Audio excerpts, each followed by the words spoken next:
एक कथा हो रही थी और उसमें एक संत प्रवर हुए हमारे राष्ट्र में। उनका नाम था मामा श्री प्रयागदास जी। ये श्री सीता जी को अपना बहन मानते थे। इनकी कोई बहन नहीं थी। बाल्यकाल में इनका एक मित्र एक दिन कहीं जा रहा था। इन्होंने मित्र से पूछा, कहाँ जा रहे हो? बोले, मैं अपनी बहन के पास जा रहा हूँ। बोले, बहन क्या होती है? बोले कि मैं एक ही माता पिता के एक मैं पुत्र हूं, एक मेरी बहन भी है। अच्छा, तो मेरी बहन कौन है? बोले, अपने माता पिता से पूछो। अपने माता पिता के पास जाकर के रोने लगे, मेरी बहन कौन है, मेरी बहन। अब इनकी बहन तो थी नहीं। तो माता जी ने कह दिया, सिया जी तेरी बहन है। तो मामा प्रयागदास जी बोले, सिया जी कहाँ है? बोले, उनकी शादी हो गई। तो कहाँ रहती हैं? बोले, अयोध्या जी में रहती हैं। अच्छा, मेरे जीजा जी कौन है? बोले, जीजा जी तुम्हारे राम जी। इतना अखंड विश्वास कर लिया इस बात पर, अब तो मां के पीछे पड़ गए, मैं बहन के घर जाऊंगा। तो बोले, चला जा अयोध्या। बोले, बहन के घर खाली हाथ नहीं जाते, खीर बना के दो।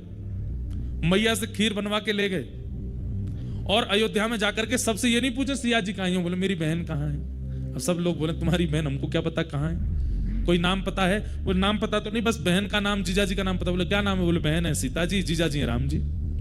संत जनों के नेत्र सजल हो जाते। वाह, अच्छा तुम्हारी बहन है? बोले, हाँ, मेरी माँ ने कहा उनका ब्याह हो गया, मेरे को याद ही नहीं वो कैसी दिखती हैं, मैं देखने आया हूं उनको।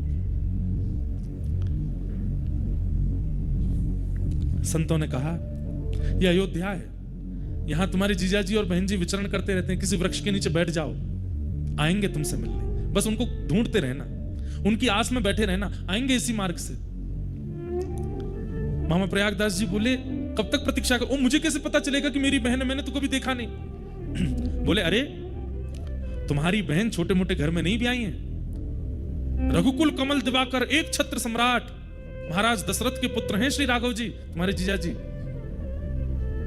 जब वे निकलती हैं तो आगे सैनिक, पीछे सैनिक, इधर सखियां उधर सखियां, और मध्य में एक श्वेत हाथी। उस श्वेत हाथी के ऊपर स्वर्ण का एक सिंहासन, उस स्वर्ण सिंहासन पर अनंत मणियां जड़ी होंगी, ऊपर चमर लगा होगा, ऊपर सुंदर छत्र लगा होगा, उस पर आगे जीजाजी बैठे होंगे, पीछे घूंघट करके तुम्हारी बहन बैठी होंगी, और उनका रूप लावण्य ऐसा होगा कि देख करके मन होगा कि मोतियों से, चंद्रमा से इनकी नजर उतार दूं, समझ जाना तुम्हारी बहन है। मामा प्रयागदास जी बैठ गए, प्रतीक्षा कर रहे हैं कहीं से श्वेत हाथी आएगा।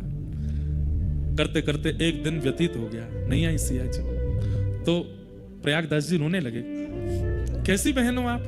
दुनिया के भाई जब अपनी बहन के यहाँ जाते हैं तो बहन पलकें बिछा करके भैया का स्वागत करती है, और मैं यहाँ पूरी दिन निकल गया और मेरी बहन पूछने तक नहीं आई कि भैया तुम भूखे हो? माँ ने खीर बना के भेजी, खीर भी ठंडी हो गई, कैसी बहन हो आप? करके जैसे ही रोने लगे, इतने में देखा नगाड़े बजने लगे, बड़ी बड़ी बाजे बजने लगे, सैनिक सब ढोल नगाड़े बजाते हुए आ रहे हैं, सावधान कर रहे हैं सबको। इतने में ही असंख्य हाथी और सुंदर सुंदर हाथियों पर चमर डुराए जा रहे हैं। 2 हाथी आगे, 2 हाथी पीछे, और बीच में एक श्वेत हाथी, और उस श्वेत हाथी के ऊपर सुंदर स्वर्ण का सिंहासन, और आगे रघुकुल कमल दिवाकर श्री राघव जी मंद मंद नेत्रों से इधर उधर देखते हुए, और पीछे घूंघट करे श्री सिया जी बैठी। अब तो मामा प्रयागदास जी चिल्लाने लगे, बहन जी रुक जाओ, जीजाजी ने रुक जाओ, अरे मैं आपका साला आया हूं। राम जी ने तुरंत महावत से कहा, रोको, अभी की सत्य घटना। हाथी को नीचे बैठाओ। नीचे बैठा है, सिया जी उतर करके आई, और उतर करके आकर के देखा, नेत्र सजल हो गए सिया जी के, लिपट गए मामा प्रयागदास जी। बहन जी आपने मेरी सुध नहीं ली, मैंने पहली बार देखा आपको, माँ ने बताया आप बहुत सुंदर हैं, और देखिए ना आप सुंदर ही हो। सिया जी ने खीर पाई, खूब सुंदर लड्डू पवाए, और उसके बाद जब जब उनकी इच्छा होती तब तब सीता जी ने कह दिया, जब इच्छा करोगे बस याद कर लेना, हम दोनों आ जाएंगे। जब जब उन्होंने इच्छा प्रकट की तब तब आकर के राम जी ने उनको दर्शन दिया। तो एक बार की बात, कथा सुन रहे थे, तो कथा में व्यास जी ने वन गमन का प्रसंग सुना दिया। उन्होंने वो पहली बार ही सुना था, और वन गमन में उन्होंने जब बताया कि कैकेयी महारानी ने जाकर के दशरथ जी से 2 वरदान मांगे, और एक वरदान में कहा कि भरत को राज्य गद्दी, दूसरे में कहा राम को वनवास। ये सुनते ही प्रयागदास जी रोने लगे, नहीं मेरे जीजाजी वन में नहीं जाएंगे। लेकिन व्यास जी तो सुनाते जाए, चुपचाप बेचारे सुनते गए। और जैसे ही प्रसंग आया कि सीता जी के पास गए और सिया जी से जाके कहा कि तुम यहीं रह करके पूरे कुल की रक्षा करना, सेवा करना, और सीता जी कहने लगी नहीं नहीं मैं तो आपके संग चलूंगी। सीता जी कहने लगी मैं आपके संग चलूंगी। तो प्रयागदास जी तो इतने फूट फूट के रोए, और जैसे ही सुना कि रथ में आरूढ़ होकर के राम जी और सिया जी अयोध्या छोड़ के वन चले गए, मूर्छित हो गए वहीं पे। हाँ नाथ, हाँ नाथ, हाँ नाथ, हाँ नाथ कहते कहते रोने लगे। लोग बाग सब में हड़कंप मच गया, सब श्रोताजन उठ गए, अरे व्यास जी कोई बेहोश हो गया, बोले पानी डालो। जैसे तैसे होश में आए, आंखें लाल और नेत्रों से अविरल अश्रुधार, पूरा शरीर कांप रहा है। दौड़ करके व्यास जी के पास गए, बोले मेरे भैया और मेरी बहन और मेरे जीजा जी कौन से वन में गए थे? बोले चित्रकूट के वन में गए। उसी समय दौड़ करके अपने घर गए और घर जाकर के, सुनिएगा, घर जाकर के खटिया ली, खटिया के साथ रजाई ली। बोले जंगल में सोते होंगे, उनको ओढ़ने को नहीं मिलता होगा, लेटने के लिए खटिया नहीं मिलती होगी। खटिया ली, रजाई ली, अचार का डिब्बा लिया, खाते होंगे, क्या मिलता होगा उनको, बढ़िया सुंदर सुंदर सामग्री जो जो वन में होनी चाहिए एक व्यक्ति की जरूरत के लिए सब इकट्ठी कर ली और खटिया के ऊपर डाल करके सारा सामान पूरा धर के, कपड़े लत्ता आदि, वस्त्र सौल आदि, बहन के लिए सुंदर पादुका, जीजा जी के लिए सुंदर पादुका, सब सामग्री लेकर के और सिर पर धारण करके चल दिए चित्रकूट।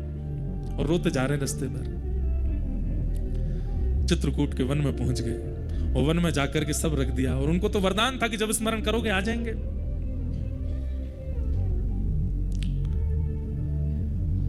स्मरण किया, कहां है बहन जी, कहां हो? हे सीता बहिना कहां हो? हे राघव जीजा जी कहां हो?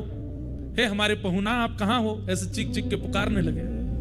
इतने में ही सीता जी बोली, अरे देखो प्रयागदास जी ने कहीं से हमारा वनवास सुन लिया है, अभी जाके वन में ढूंढ रहे हैं। सीता जी इतने में प्रकट हो गई, राम जी प्रकट हो गए, तुरंत चरणों में लिपट गए, बोले कि अरे आप तो कृपा करो, आप वन में क्या कर रहे हैं, आप वन में क्यों घूम रहे हैं? सिया जी बोली, नहीं नहीं नहीं, वो 14 वर्ष का वनवास हुआ था, पर 14 मिनट ही हम लोग वन में रहे, उसके बाद दशरथ जी हमको वापस ले आए और फिर जनक जी भी ले आए और सब ला करके हमको राजमहल में बैठा दिया। अब वनवास नहीं है, वो तो हो गया पूरा, 14 मिनट के लिए गए थे भैया, कर करा के आ गए वापस, आप चिंता मत करो बिल्कुल भी। प्रयागदास जी बोले, मैं तो आपके लिए खटिया लेके आया, रजाई लेके आया, सब सामान लेकर के आया कि आप कहीं वन में होंगे, आपको कष्ट नहीं हो। वो नहीं नहीं, हमारा तो वनवास पूरा हो गया, अब आप प्रेम से खटिया लाए हो, इस पर पड़ जाओ, प्रेम से आनंद करो, कोई चिंता की बात नहीं है, हम राजभवन में सुख ले रही हैं। बस ये सुनते प्रयागदास जी नाचने लगे, बोले मेरी बहन सुख में है ना, कोई कष्ट तो नहीं? राम जी को बोले बिल्कुल कष्ट नहीं देना इनको। राम जी बोले बिल्कुल नहीं देंगे, चिंता मत करो। महाराज एक पेड़ के नीचे खटिया बिछा ली उसी दिन। जब ये सुन लिया कि सिया जी सुखी हैं, उस दिन के बाद अपनी अंतिम श्वास तक प्रयागदास जी ने भजन ही नहीं किया, पड़े रहते बस। कोई आगे कहता भजन कर लो, बोले क्या करना, हमारी बहन सुखी है, अब क्यों भजन करना? बहन को कष्ट होता, किसी प्रकार की कोई पीड़ा होती तो उसके लिए भजन करते। हमारी बहन तो आके बता के कहीं बहुत प्रसन्न है, वो तो कनक भवन में विराजती हैं, आनंद से रहती हैं। पेड़ के नीचे खाट बिछी है, खाट के नीचे सरवा, प्रयागदास अलमस्ता सोवे, राम लला को सरवा। हम तो अलमस्ता आनंद ले रहे हैं, यहाँ पे सुख ले रहे हैं, हमको कुछ करने की आवश्यकता नहीं। ये महाभागवत है। हम यहाँ आपको कितना व्रज से ठाकुर जी छोड़ के चले गए, कितनी कथा सुना देते, कुछ होता है? कुछ नहीं होता। यशोदा मैया व्याकुल हो गई, लाला मत जावे, हमें छोड़ के मत जावे। हम लोग सुन के रो जाएंगे, इससे ज्यादा कुछ नहीं होगा। पर प्रयागदास जी तो व्याकुल हो गए। ये स्थिति किसकी हो सकती है? ये महाभागवत की हो सकती है। और महाभागवत कौन? जो हरि को स्मरण करे, नहीं, जिसका सुमिरन हरि करे, वो महाभागवत। और उनकी स्थिति क्या बताई गई यहां पर? नयस्य स्व पर इति, जो अपने पराये का भेद नहीं रखता, सब ठाकुर जी का है, सब स्थिति ठाकुर जी की है, सब भाव ठाकुर जी के हैं, सब कथा ठाकुर जी की है। ऐसे महाभागवत हैं कौन? श्री उद्धव जी महाराज।